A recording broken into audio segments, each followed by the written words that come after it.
So Joe Biden spoke to the Brookings Institute in May, and this speech resurfaced recently because it shows us the ideology that he really represents moving into 2020, and we all know it looks like he wants to run.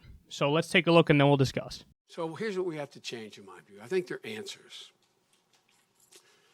One, first I think we have to do is we have to deal with income inequity.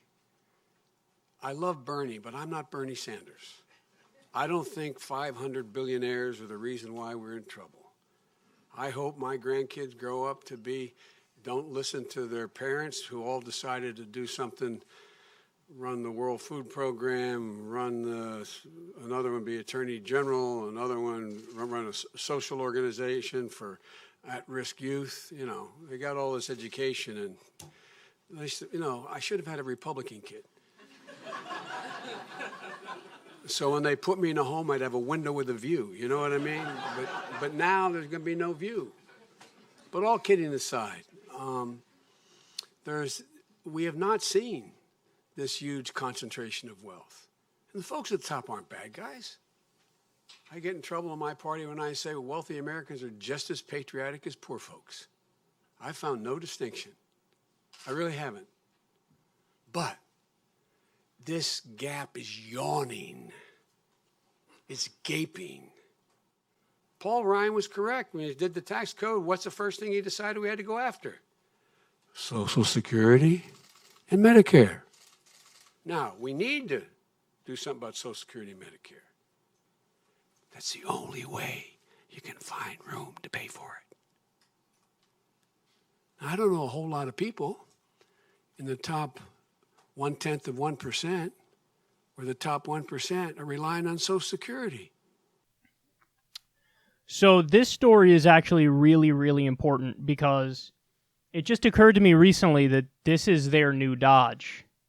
So how will Democratic elites try to keep Medicare for all from us, free college from us, the protection of Social Security, or what Bernie wants, which I think is right, is expanding Social Security? How are they going to argue against the left? Well, listen, they're a lot craftier than the Republicans. The Republicans, all they say is we want to reform Social Security and Medicare, and I mean, what they're really saying is cut it. And sometimes they'll be more honest and say they want to privatize it. Bush famously tried to privatize Social Security. So, but that's too obvious, and people are onto that trick, and they're willing to say, "Hey, fuck you, man. We don't want it cut, so we don't want it reformed. We don't want it privatized. Just keep it the same. Keep it as it is. Just keep your fucking hands off of Medicare, Medicaid, Social Security." Well, Joe Biden and the neoliberals, the corporate centrists, are just so much more clever than the Republicans. So look at the language that he draped the conversation on the entitlement programs in. It's pseudo-populism. So what do I mean by that? Well, you heard his argument. He said, well, I mean, I've never met anybody in the top 1% that needs, that lives on Social Security.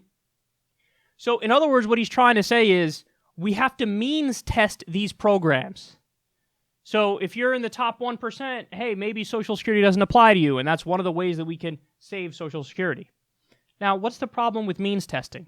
Well, number one, the program would then not be universal, which then, by definition, makes it a welfare program, which then also unquestionably opens it up to being cut, because people support universal programs way more than they support welfare programs, because it's not redistributive. It's an insurance policy. It's a social safety net for everybody. But when you means test something, you open it up to be slashed in the near future. So notice, he's doing it for the issue of Social Security and Medicare. Maybe you didn't catch that trick in there. But you are going to catch it in other areas. Where?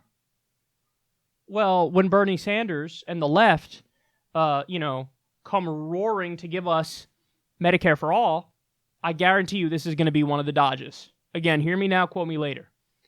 You're not gonna. They have to evolve their talking points because the old ones aren't working anymore. Socialized medicine, wait lines, terrible. Yeah, that's the right wing attack.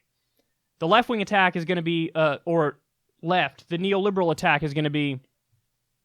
Well, I mean, why would we do Medicare for all when I've never met anybody in the top 1% that's going to rely on a government healthcare program? They have the money to afford their own private healthcare.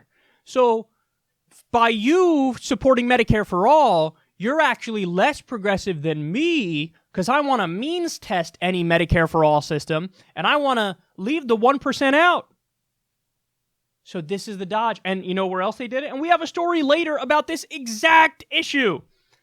The pseudo-populist dodge on free college is, well, the rich don't need taxpayer money to go to college, so that's why we can't have free college. It's a dodge. It's a dodge. They're trying to take the less progressive position and dress it up as if it's more progressive. And then a bunch of establishment puppet idiots are going to immediately fall for it. And they're going to start saying Medicare for all is less progressive. Free college is less progressive. Protecting Social Security is less progressive. But you heard it, man. You heard it from Joe Biden.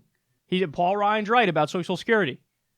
We got to do something. We got to do something. That's what we have to do something. We have to do something. You don't have to do anything. If you actually wanted to fix Social Security as far as the eye could see, just raise the cap. See, right now, you're only taxed for Social Security on your top about $116,000 of income. So in other words, let's say you're a dentist and you make $116,000 a year. The amount of money you pay in Social Security tax is actually the exact same dollar amount as LeBron James, who probably makes, $30 million a year, $40 million a year. So think about that. They pay the same amount in Social Security tax. Why? Because only your first $116,000 are taxed for Social Security. Why not lift that cap, and then it funds Social Security as far as the eye can see? So that's the actual best way to do it. It's just to get rid of the cap.